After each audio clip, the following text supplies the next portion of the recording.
Olá pessoal, tudo bem?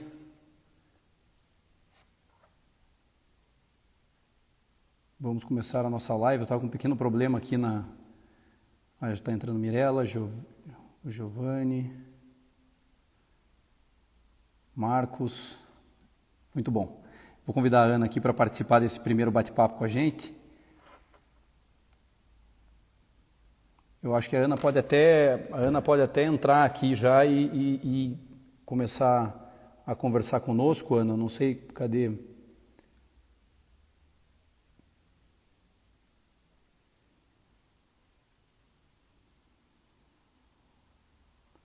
Muito bem.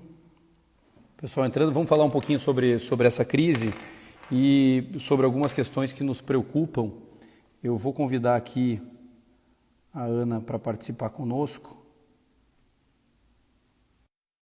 Locutora comigo aqui sobre essas questões que nos preocupam.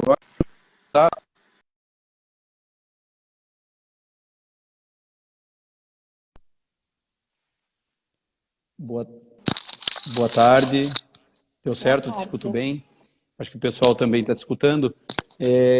A Ana é responsável hoje, coordenadora da área de Lei Geral de Proteção de Dados do escritório e tem trabalhado com inúmeros projetos de diagnóstico, implantação e estruturação de proteção de dados nas empresas. Então, Ana, é um prazer conversar contigo nesse primeiro momento e eu acho que até pelas interações, começar a falar dessa crise trazendo a questão da proteção dos dados e de como a lei vai se comportar nesse cenário, porque, veja, já havia uma grande insegurança, não sei se essa é só a minha percepção, Ana, ou se também é a tua, mas já havia uma grande insegurança em relação à Lei Geral de Proteção de Dados, né?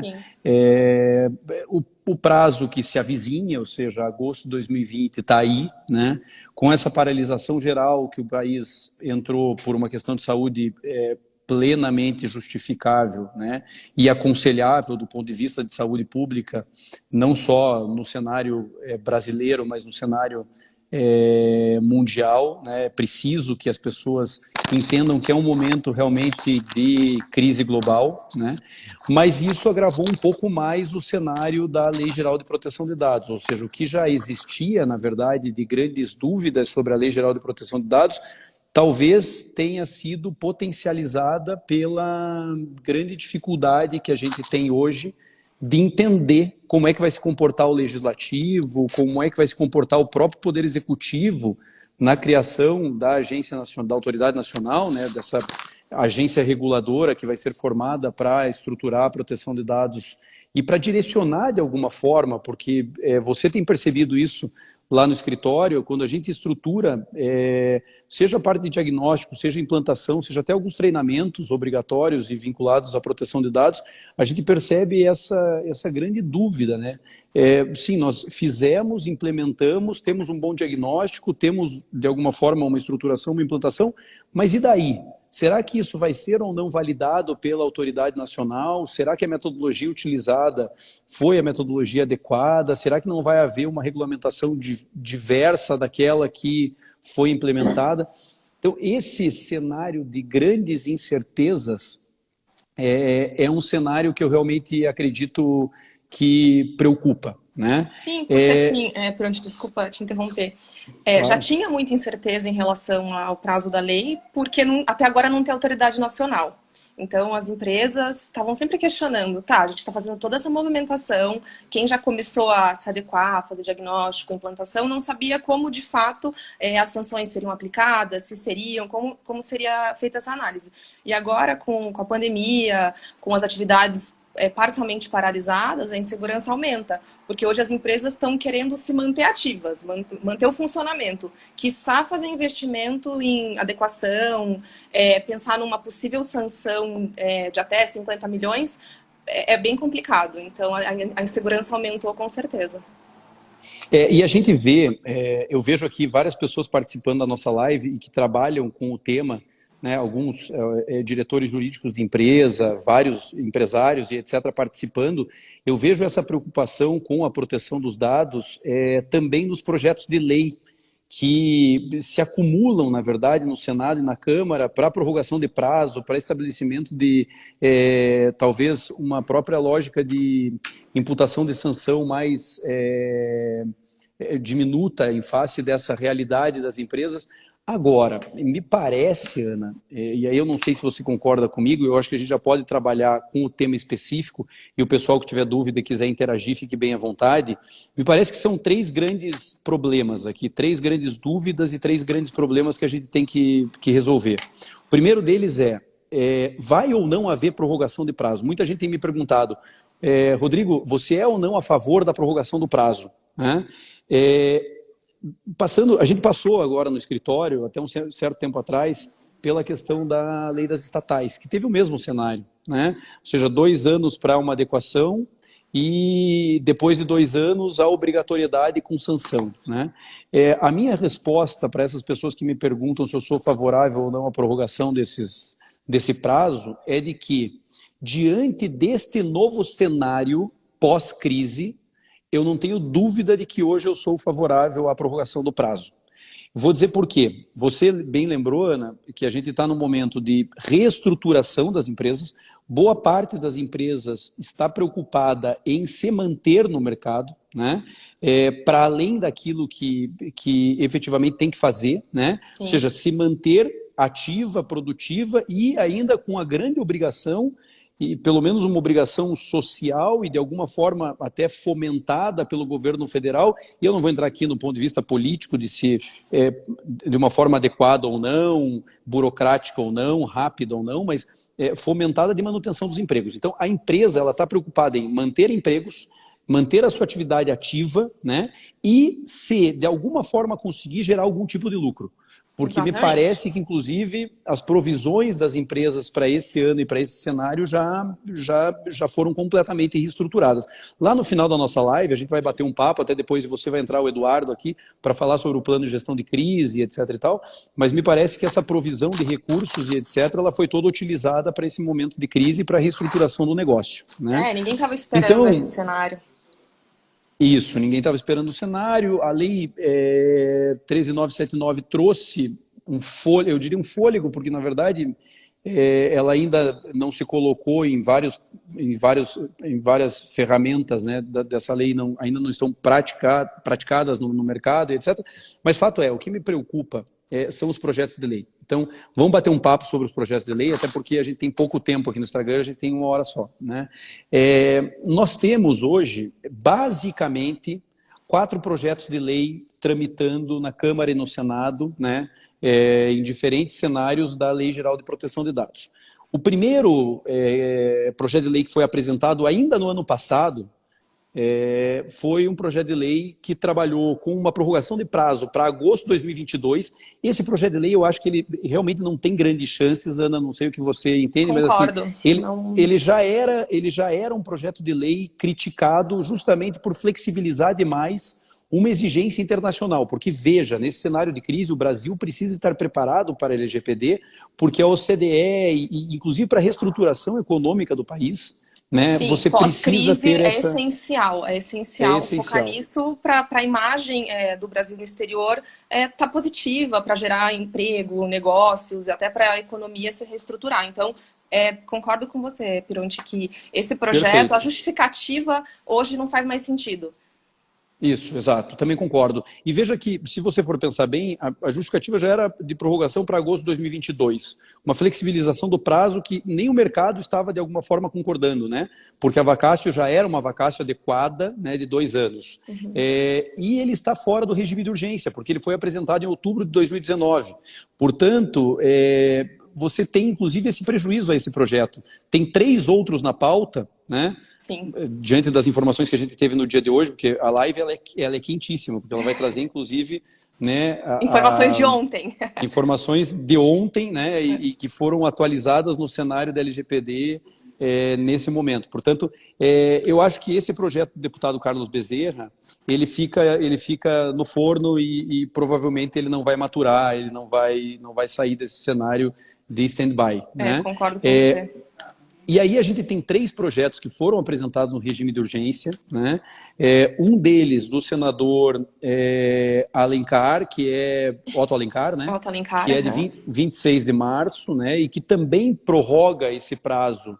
Só trabalha com a ideia de prorrogação do prazo, né? Que é o projeto de lei 1027 de 2020.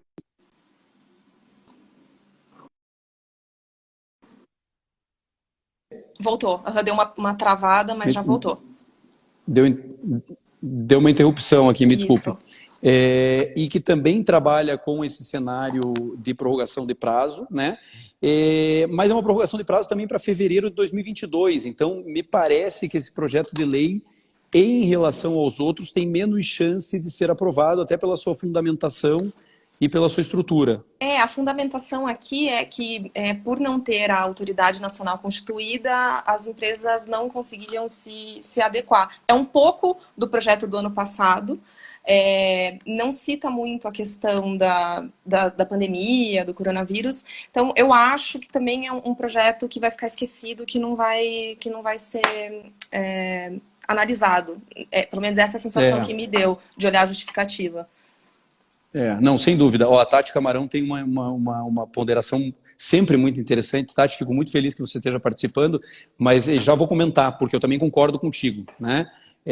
Mas vamos lá, vou terminar aqui a questão dos projetos de lei, para daí a gente dar o panorama que a gente acha que vai acontecer com a Lei Geral de Proteção de Dados nesses próximos meses e até o final do ano, né?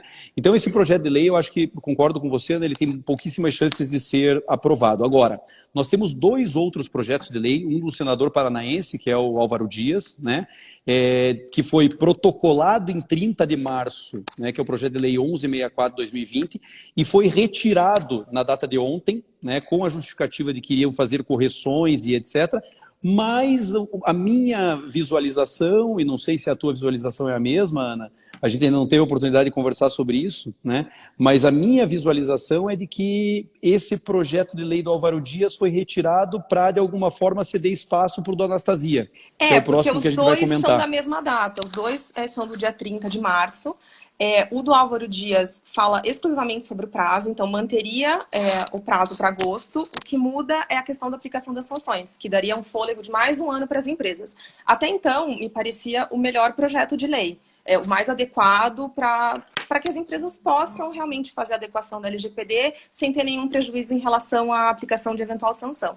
Acontece que tem tido um burburinho, que o projeto de lei 1179 de 2020, que também é do dia 30, está sendo pressionado para avançar. Acontece que é um projeto que fala sobre muitos temas, dentre eles a prorrogação da LGPD. E me parece que é o projeto que vai ser analisado. Que vai vingar.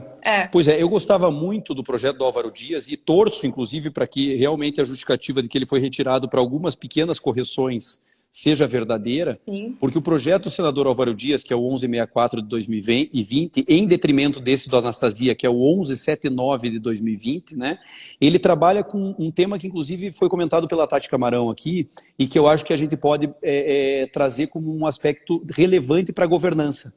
O projeto do Álvaro Dias, ele diz, o prazo fica mantido para agosto de 2020, né? Ocorre que a sanção para não implementação será só passível de aplicação em agosto de 2021. Então, ele mantém o prazo e prorroga a sanção. A sanção é o maior receio de todos, né? A questão é o problema financeiro, né? Que o impacto que isso pode causar nas empresas. Essa é a maior preocupação. Porque a adequação em si, a gente viu uma grande diferença do ano passado para esse, que as empresas estão se mobilizando. Não sei se todas estariam com uma implantação 100% efetivada até agosto, mas já teve um início, né? Então, até para valorizar essa movimentação que já aconteceu, esse projeto seria o mais adequado. Isso. É aquela ideia que foi trazida aqui na live de governança, ou seja, você mantém a governança da tua empresa, mas você ganha um fôlego para implementar até agosto de 2021. Né? Porque, senão também, eu acho que seria um demérito para as empresas. A gente, por exemplo, trabalhou com inúmeras empresas já, tanto no diagnóstico quanto na implantação. O que a gente vai falar para essas empresas? Né? Ou seja, vocês perderam tempo, gastaram recurso e a gente nem sabe se isso vai se efetivar em 2021, 2022, 2023. Me parece que essa prorrogação de prazo, ela é negativa para o desenvolvimento do país, porque não há dúvida de que se precisa de proteção de dados, né? Então, essa é uma preocupação. Por exemplo, ó, vamos já mantendo a interação, né? O adiamento da aplicação das sanções não acaba por dificultar a aplicação. Eu não vejo que dificulte a implantação, porque a sanção ela é bem determinada. Um programa efetivo de proteção de dados vai ter que seguir, basicamente, aqueles aspectos relevantes que a lei traz. Portanto, um bom diagnóstico, uma boa matriz de risco, boas políticas de segurança da informação, trabalhar com as ISOs aplicadas ao processo de implantação e de diagnóstico. Portanto, é uma ideia de governança. Então, eu acho que é importante a gente trabalhar com essa perspectiva, né, de ter uma data limite para a necessária implantação, mas sem sanção, né? Até porque, Rodrigo, se você parar para analisar, as empresas que já estavam nessa movimentação de fazer diagnóstico e implantação, já estavam fazendo sem a possibilidade de uma aplicação de sanção, já estavam atuando preventivamente. Então, aqui vai se manter o mesmo raciocínio. O que muda é que, com a lei em vigência, o Brasil fica melhor exposto internacionalmente, né? Você se equipara à Europa com a GDPR, alguns estados americanos. Então, assim, você pega a parte boa de ter uma lei vigente, uma lei de proteção de dados vigente. O que você freia é a aplicação de sanção, porque não tem a NPD e as empresas estão passando por um momento financeiro delicado. Então, você pega a melhor parte da lei. Sim. Sem dúvida, sem dúvida. Então, eu acho que esse cenário dos projetos de lei, ele é um cenário positivo para as empresas que estão preocupadas com a prorrogação de prazo e com a manutenção da sua atividade, mas a gente fica aqui, eu acho que a nossa opinião é comum, Ana, a gente fica aqui entre dois projetos de lei. O Álvaro Dias, que na nossa opinião é o melhor por tratar especificamente da Lei Geral de Proteção de Dados, né, de uma forma mais, eu diria, não didática, mas inclusive analítica, né, com fundamentação e etc. e tal, e o trabalho que foi apresentado pelo senador Anastasia, que tem um corpo maior. O senador Anastasia tem bastante força política, como o Álvaro também tem, né? Então, eu não sei, eles, até onde sabemos, têm um relacionamento positivo, então, realmente, a gente não sabe se esse projeto do Álvaro foi retirado para ceder espaço para o do Anastasia, né, os ajustes políticos que foram realizados. Mas, efetivamente, é uma preocupação nossa que, pelo menos, se tenha uma definição, né? Eu não acho, e aí não sei se você concorda comigo, que um dos argumentos que foi bastante referenciado para a retirada de pauta desses projetos que não tratavam da prorrogação do prazo, que a Agência Nacional de Proteção de Dados sequer foi criada, portanto, não seria razoável se exigir o prazo de agosto de 2020, também não me parece que essa justificativa é uma justificativa adequada, porque a vacácio é uma vacácio longa, então não haveria aqui uma justificativa plausível, me parece, para essa interface, né? Até porque grande parte da implantação e da adequação você consegue fazer sem a criação da autoridade. A autoridade vem depois para fazer pequenos ajustes, para lapidar um pouco e dar algumas orientações mais específicas para alguns segmentos. Por exemplo, empresas voltadas para tecnologia, como startups. Para esse tipo de segmento, a NPD vai poder auxiliar um pouco melhor, fazer ajustes finos em relação à implantação. Agora, a grosso modo, a implantação é possível fazer a implantação sem a autoridade estar criada. Não, sem dúvida. E um comentário aqui do Giovernilo, que foi interessante também, é que se você for analisar a própria lógica do Covid, né, ou seja, essa crise que a gente está passando na saúde, ela também é potencializada com fake news, com inclusive direcionamentos internos equivocados do ponto de vista da própria informação que está sendo gerenciada. Então, isso também é algo que justifica, né, o interesse nas empresas de se ter uma boa proteção dos dados. Sim, com certeza. A questão da pandemia, do trabalho remoto, mudou um pouco a forma como os negócios são feitos, a forma de trabalhar. E isso gera uma vulnerabilidade maior em relação à proteção de dados e segurança da informação. Sem dúvida, sem dúvida. Estou de acordo, Ana. Uma coisa que a gente tinha comentado motivou, inclusive, com inúmeros clientes que discutiam essa questão, foi a questão da sanção, né? Então, vamos pensar, né, independentemente de qual projeto de lei seja ou não, vingue ou não do ponto de vista político, né? Vamos imaginar que este prazo, ou seja 20 de agosto, ou seja agora agosto de 2020, ou seja agosto de 2021, porque inclusive nesse cenário a gente não tem nem a autoridade nacional, a gente não sabe como isso vai ser estruturado, né? Mas vamos imaginar que este projeto de lei vingue e a gente passe a ter uma prorrogação, como é o caso da Anastasia, né? Com sanção e prazo a partir de agosto de 2021. Bom, então a gente tem um ano de novo para trabalhar, né? Em havendo a implementação, depois da efetiva vigência da lei, que, repito, não vamos aqui conjecturar quando nós efetivamente pleiteamos que a sanção não seja aplicada nesse momento, ainda que o prazo seja mantido em agosto de 2020.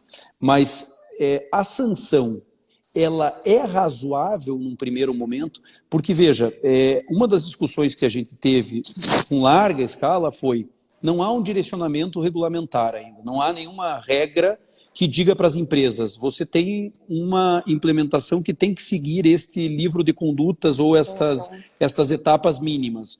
Você tem a lei, que trabalha no espectro genérico e que de alguma forma não resolve, porque a gente vê várias consultorias ofertando vários tipos, e escritórios de advocacia, ofertando vários tipos. Eu estou com um ruído aqui, não sei se é o meu ou o teu. Eu acho que é o meu. Vários tipos de serviço que são serviços desconexos e etc., muitas vezes não correspondem à mesma efetividade. A gente vê processos públicos de implantação de Lei Geral de Proteção de Dados que pedem coisas completamente diferentes, então não há um direcionamento, né? Infelizmente ainda não há um direcionamento. Eu acho que o governo perdeu tempo nessa criação, passou demorou já o prazo, demais para poder direcionar aqueles que realmente querem se adequar, né? E aí, quando você tem um atraso por omissão, você também permite um sem número de conjecturas.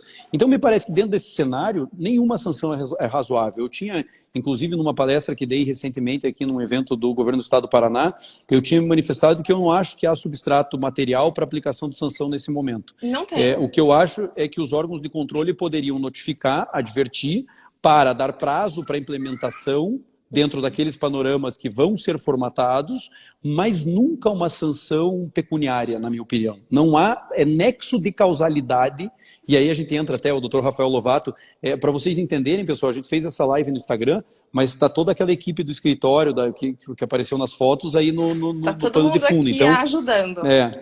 O Dr. Rafael Lovato, que é coordenador da área de Direito Empresarial Administrativo e que trabalha com esse cenário de aplicação de sanções e etc., deve também concordar com a gente de que não há nexo de causalidade para aplicação de uma sanção pecuniária com a lei e com a estrutura de autoridade nacional ainda não criada, né? Não sei o que você acha.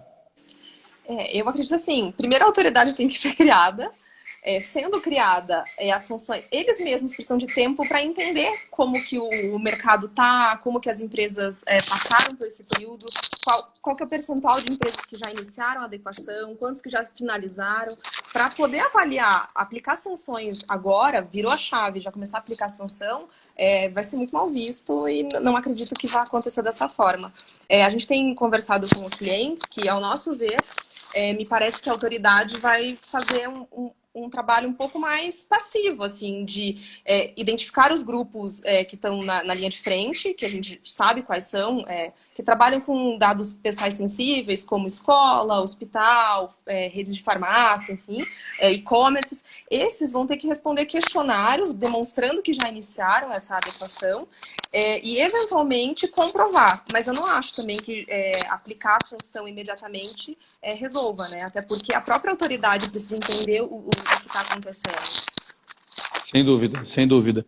Então, aqui a gente já pode definir também nessa live que existe fundamento, na minha opinião, jurídico suficiente para afastar a responsabilização pecuniária diante desse novo cenário. Veja, nós temos 3 cenários que me parecem que são atingidos por essa impossibilidade de sancionamento imediato, ainda que o prazo seja 2020 ou 2021. O primeiro cenário, a gente tem um cenário de que não há regulamentação específica, O panorama ainda é muito, para nós que gostamos de gerenciamento de risco, né? Ainda é muito nebuloso, ainda há muita incerteza sobre qual metodologia será seguida, né, ou será implementada. Segundo, nós estamos diante da ausência de criação da autoridade reguladora, né? Portanto, o ente regulador, que é o responsável pela aplicação da sanção, não existe até o presente momento. Portanto, há uma omissão executiva, né, uma omissão administrativa na criação dessa estrutura, e isso faz com que o cenário, pelo menos de justificativa da omissão do particular, né, do empresariado, também seja potencializado, né?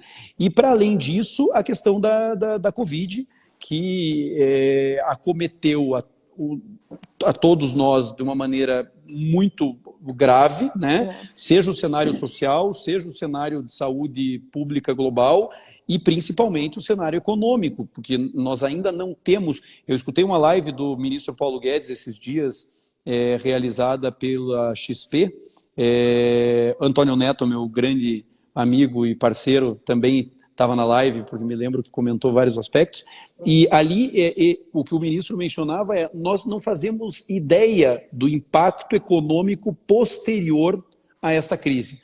O que nós sabemos é o que a gente teve que provisionar de forma imediata para atender a crise, mas a gente não faz ideia do que isso vai gerar. Então, nesse cenário, mais uma justificativa, daí do ponto de vista social, empresarial, para que a aplicação pecuniária não seja implementada. É óbvio que a gente vai ter que ver como o Poder Judiciário vai se comportar. Eu acho que, infelizmente, o Poder Judiciário perde em alguns momentos a oportunidade de protagonizar grandes mudanças. Eu não estou aqui defendendo o ativismo judicial, mas digo grandes mudanças na jurisprudência, né? Porque questões interessantíssimas são colocadas e o Poder Judiciário poderia, por exemplo, começar a julgar com base no princípio da realidade, do artigo 22 da Lei de Introdução às Normas do Direito Brasileiro, começar a julgar com base no princípio da juridicidade, que vários ministros do Supremo, e no âmbito do Supremo isso já é bem definido, mas isso não desce para as instâncias inferiores. Então, eu acho que falta ainda essa preparação do Poder Judiciário, né? Mas aí é uma questão que talvez seja natural do sistema, e eu não vou discutir aqui o sistema, né, de organização judiciária do país, né? Mas é isso. Tem dois comentários aqui, o do Rafael Lovato, que é o nosso sócio no escritório. A alteração das condições fáticas afasta, sim, a aplicação da multa, em especial a partir do decreto 6 de 2020, pois que reconheceu o estado de calamidade pública, isso sem dúvida, né? Então você tem esse outro argumento, né, bem considerado, Rafa. E a gente tem a própria Gabriela aqui, concorda que a aplicação da sanção sem substrato, e o caso fosse aplicado, não se manteria após uma defesa técnica. Isso aí, Gabi, a gente acha a mesma coisa, Gabi. Realmente, essa prorrogação tem que vir com instrumentos. A gente luta muito, não só no escritório, mas nas nossas, ou seja, nos nossos livros, nos nossos artigos, e a gente defende muito essa ideia da lógica de uma administração pública, de um modelo de regulação menos sancionador e mais consensual, né? Então, eu acho que as empresas elas precisam dessa parceria do poder público nesse momento, né? Do Poder Judiciário, principalmente, que é quem vai, e da própria autoridade nacional, do Poder Executivo, né? Que é quem vai direcionar esse tipo de sanção e quem vai ter que analisar esse tipo de situação, né? Mas é isso, eu acho, vamos ver aqui, se pudesse atualizar sobre o assunto em discussão, nós estamos falando, Vânia, sobre a Lei Geral de Proteção de Dados, os vários projetos de lei que nós temos e se é possível ou não a prorrogação, a sanção e etc. Ana, sabe uma coisa que me preocupa, daí para você finalizar, porque a gente tem 1 hora só aqui no Instagram. Semana que vem a gente vai fazer uma outra live para falar dos aspectos de contratação pública com o Rafael, com a Mirella e com a Caroline, mas para que o Eduardo possa entrar e a gente falar um pouquinho de compliance, de gestão de crise, né, ou dessa crise especificamente, eu queria conversar contigo, Ana, sobre a questão do home office, né?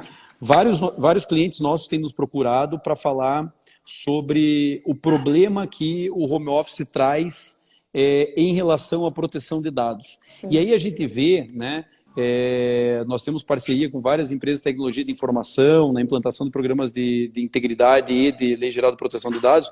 O que a gente percebe é que efetivamente as empresas não estavam preparadas, e ainda que não estivessem preparadas para o cenário da Covid, não estavam preparadas para esse modelo de negócio. Não, né? não estava. Eu até vi uma matéria recente falando que a questão da pandemia, do trabalho remoto, antecipou mais ou menos em 5 anos algumas tendências de mercado de trabalho. E dentre elas essa questão do trabalho remoto.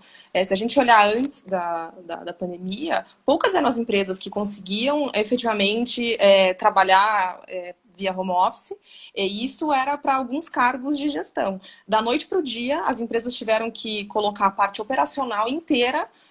Tem empresas que estão funcionando 100% home office. E como é que você faz essa transição? Tinha empresa que não tinha equipamento tecnológico para os colaboradores, não tinha notebook, não tinha celular, não tinha nada disso. Daí o que você faz? Você trabalha da melhor forma possível para viabilizar. Então, tem gente trabalhando com o computador pessoal, na rede de Wi-Fi de casa. Tudo isso traz vulnerabilidade, porque você não tem como garantir que a proteção que você tinha de segurança na empresa vai ser replicada na casa do colaborador.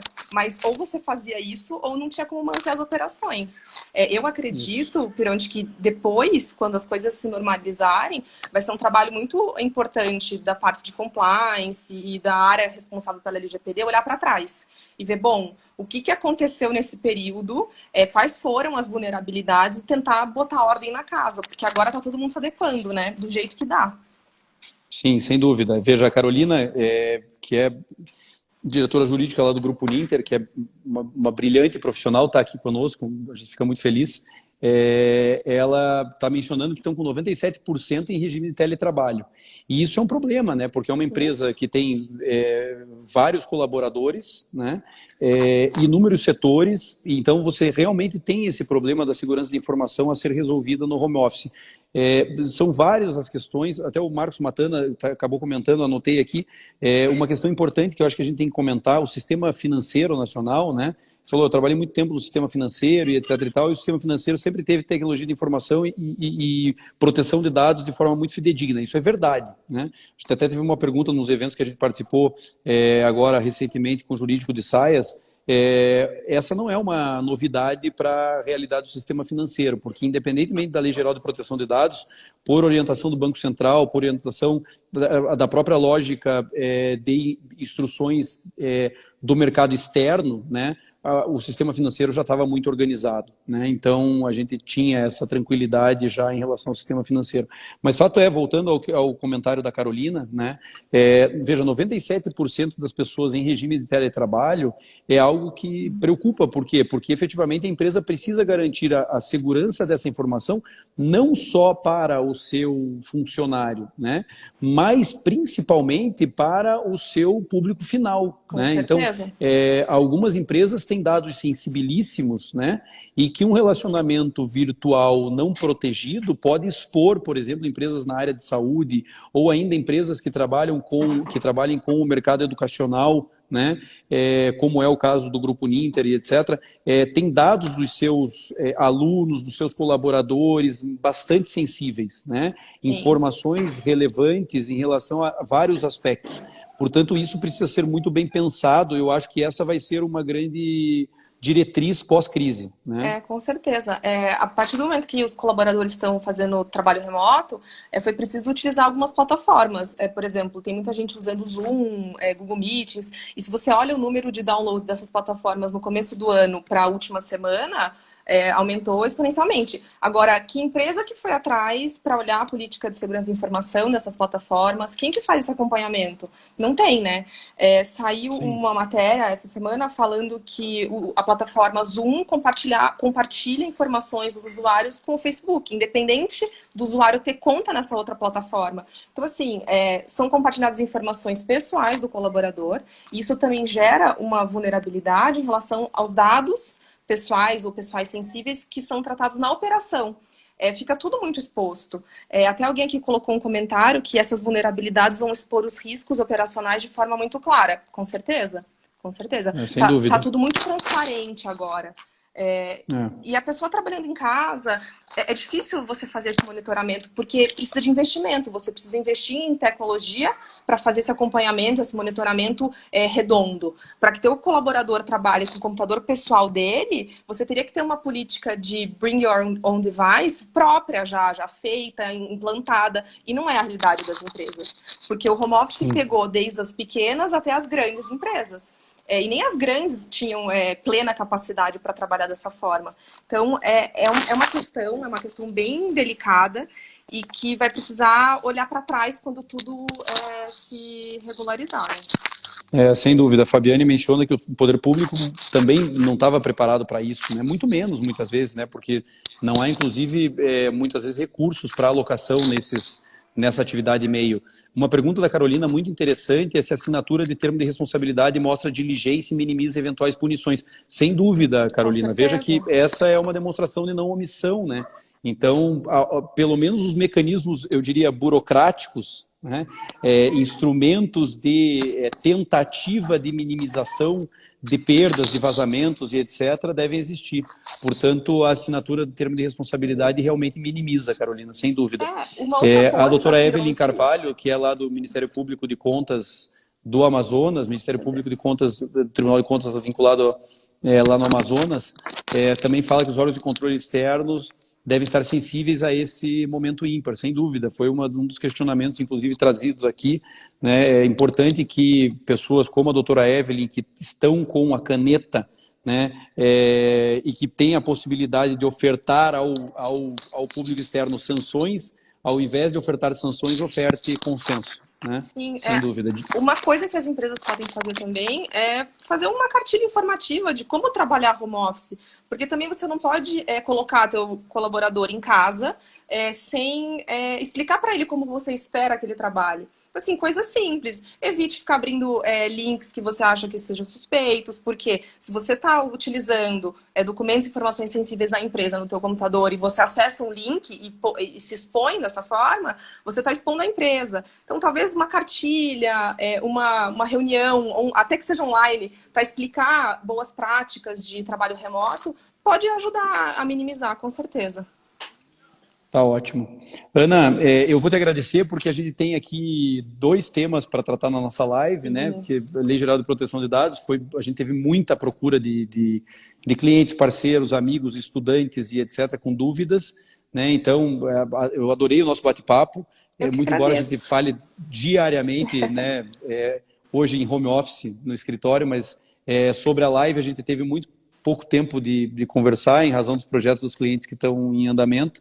Então, fiquei muito feliz de te ver nessa live e agradeço a tua participação imensamente. Eu agradeço o convite, agradeço todo mundo que está aqui numa quarta-feira à tarde para escutar um pouco o que a gente tem para falar sobre esse assunto, que é bem relevante em tempos de crise, né? Situações atípicas. Compartilhar informação é sempre válida. Que bom. E dizer que o escritório fica muito feliz de ter você, tá bom? Obrigado. Até. Agora eu vou chamar aqui, pessoal, do Moura, que é nosso head de compliance. Vamos ver se ele aceita o meu convite para bater um papo. Né? A Ana já nos deixou e o Eduardo foi convidado. Vamos ver se ele aceita o nosso convite.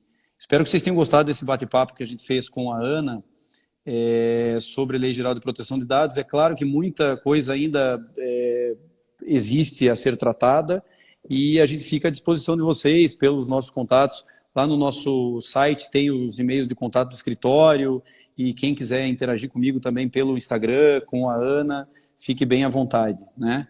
Deixa eu encaminhar novamente aqui o convite ao Eduardo.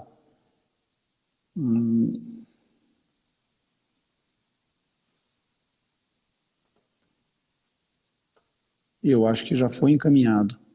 Eduardo, se você estiver conosco, acho que dava para você então pedir a interação aqui na nossa live. É o Marcos Alcântara, a live está show, audiência espetacular. Bom, vamos falar um pouco, obrigado, viu, Marcos? O Marcos é um brilhante professor da área de gestão pública, trabalha com inúmeros temas e um brilhante servidor público. Esse é um servidor público com S maiúsculo. Fico muito feliz de já ter trabalhado, inclusive lá no teu tribunal, com alguns cursos, né, Marcos? Do Eduardo não está chegando o meu convite. Então, talvez porque algumas... Eu acho que dá para você pedir o convite, talvez, Eduardo, para entrar na minha live. E aí a gente vai batendo papo. Enquanto isso, eu vou conversando com o pessoal que tá ativo. Bom, vamos ver. Aqui, adicionei. Então, o Eduardo está entrando conosco. O que eu queria bater um papo agora sobre a questão do compliance, até fiz aqui algumas anotações e a própria gestão de crise, é que, veja, o que a gente tem percebido é que essa crise é uma crise que, sem dúvida, ela é sem precedentes, né? Eu não sei se quem está na nossa live aqui teve acesso ao nosso material, o material que foi encaminhado a todos vocês, ou via e-mail ou pelas redes sociais, mas de alguma forma o Eduardo não está conseguindo participar. Eu já vou convidar outra pessoa, então, Eduardo. Mas vamos ver se eu consigo trazer ele aqui. Isso é tecnologia, né? Isso acontece. Principalmente com advogados. Não sei os advogados que estão me assistindo aqui. A gente normalmente faz direito que a gente não gosta nem de matemática, nem muito de TI. De TI a gente tem que aprender a gostar porque a Lei Geral de Proteção de Dados trouxe isso. Ó, Eduardo, eu estou te escutando, não consigo te ver. Não desista de mim tão fácil, meu amigo. Não desisto. Eu não consigo te ver, mas estou te escutando bem. Não sei se o pessoal está conseguindo ver o Eduardo. Dá um like aí se o pessoal conseguir ver o Eduardo. Vamos ver. Acho que temos um like, Temos um like? Ótimo. Então, talvez é só a Lívia está nos vendo, a Bia Nunes está nos vendo. Tá ótimo. Ótimo. Então tá, talvez o meu não esteja atualizado aqui, mas daqui a pouco já deve entrar. Vamos trabalhar, Eduardo, com o tema do compliance agora, porque você, como o Eduardo, para quem não conhece, é Head de Compliance do escritório, portanto, ele coordena dentro dessa estrutura de compliance do escritório tanto a Lei Geral de Proteção de Dados, compliance privado, investigações internas e compliance público. Então, esses 4 grandes guarda-chuvas do escritório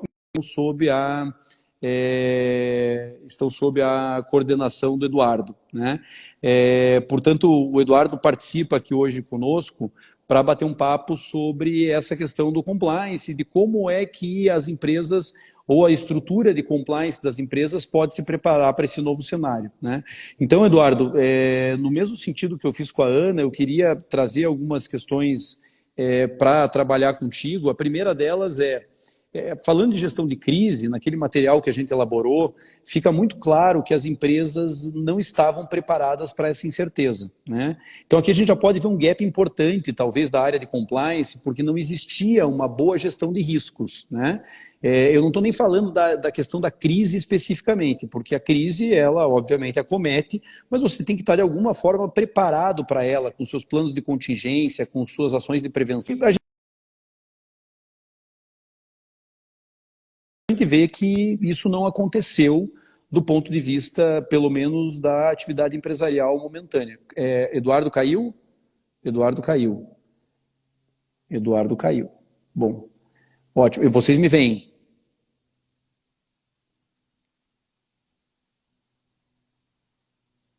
Deixa eu ver aqui. Se vocês estiverem me vendo bem...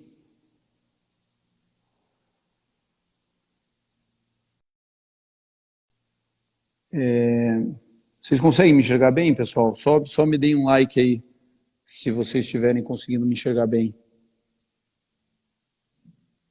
Tudo ok?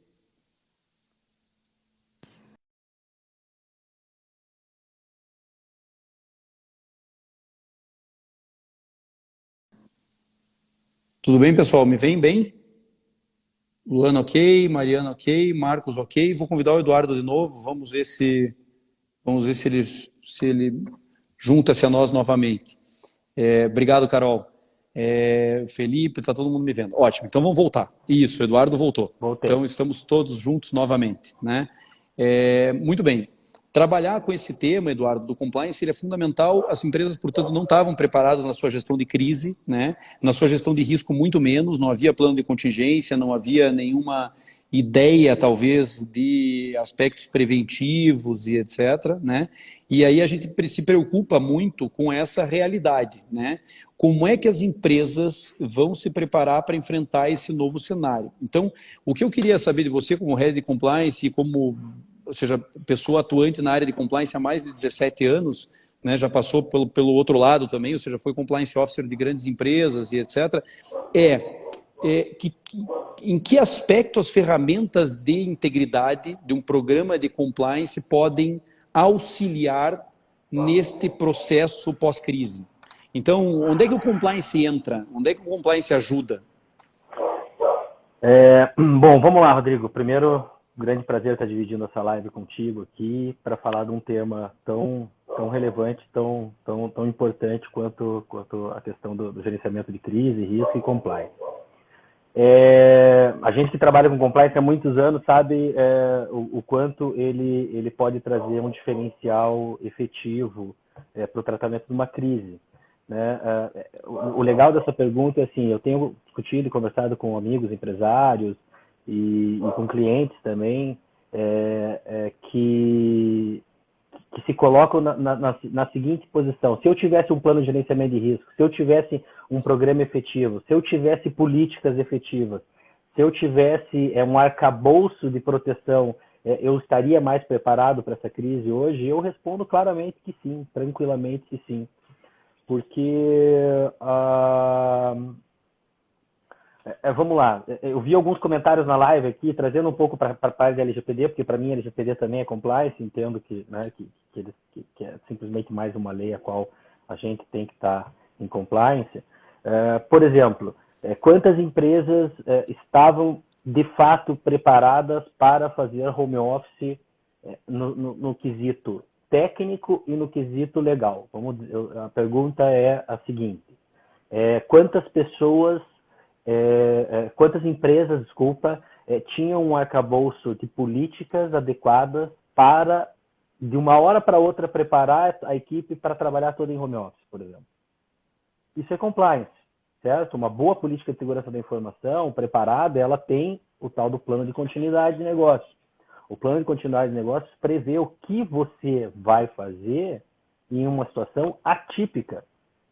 Então, se fala muito em compliance no quesito de conformidade, certo? Do quesito de, compliance, o verbo to compliance, está em conformidade. E eu acho que a crise veio para mostrar exatamente que isso cai por terra. Porque compliance é muito mais do que estar em conformidade. O compliance é uma ferramenta de gestão fundamental no sentido de que, se você tem a preparação, a previsão, o provisionamento, você está preparado. Ou não é só estar em conformidade. O compliance é muito mais do que isso. O compliance é você, como que eu quero dizer? É você estar preparado para aquilo que é anormal, vamos dizer assim. Porque quando você está dentro do caminho da normalidade, no meio do caminho da tranquilidade, você não precisa de ferramenta de compliance, vamos dizer assim. Ela fica, né? Eu só uso o meu código de conduta quando eu tenho uma violação. Não deveria ser assim, né? Não deveria ser esse o propósito do aculturamento. Então, quando você tem um programa de compliance efetivo, quando você tem a aplicação de ferramentas de compliance de forma efetiva, você está mais preparado. Você está preparado para aquilo que não é previsto, vamos dizer assim, para aquilo que não faz parte do dia a dia da empresa, né? Então, sem dúvida, Eduardo.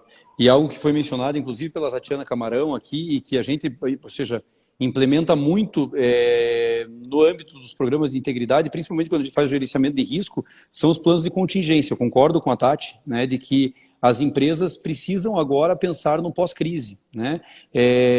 Porque não é só momento de crise ou como sair da crise, mas é como se estruturar de maneira razoável, né, e temporal, portanto, um cronograma de aplicação de ferramentas de integridade, operacionais, reputacionais e tantas outras que te permitam conduzir esta crise no futuro, né? Ou a saída, né, dessa crise no futuro.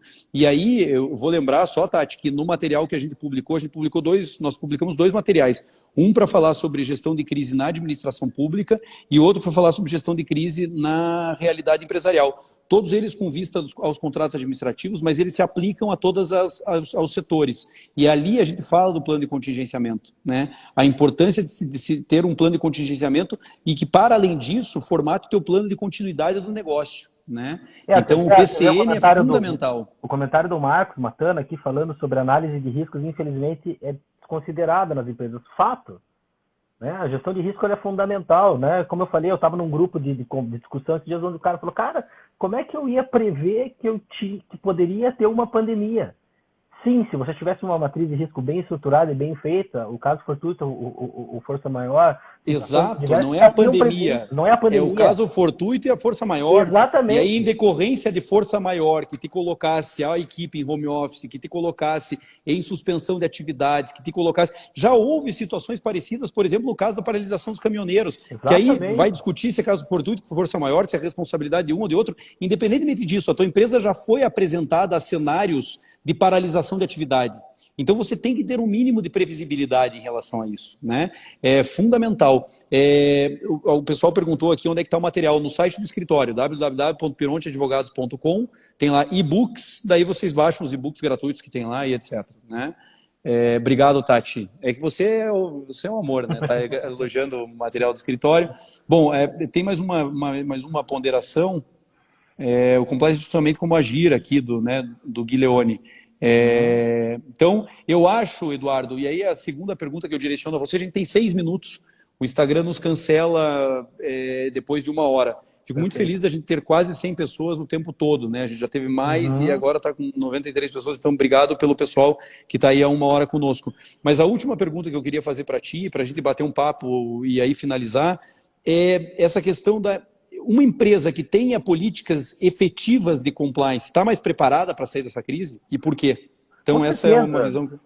Com certeza, Rodrigo. Assim, a grande questão do compliance no Brasil, né, e eu trabalho com compliance nas últimas 2 décadas, e a grande dificuldade que o profissional de compliance tem no Brasil é a questão de você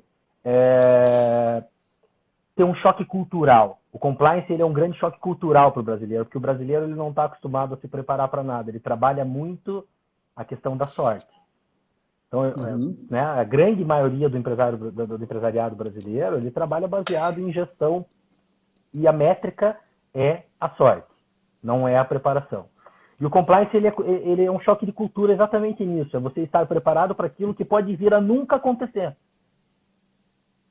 E o brasileiro tem uma dificuldade muito grande de lidar com isso. Ele só trabalha com aquilo que vai acontecer daqui a alguns minutos.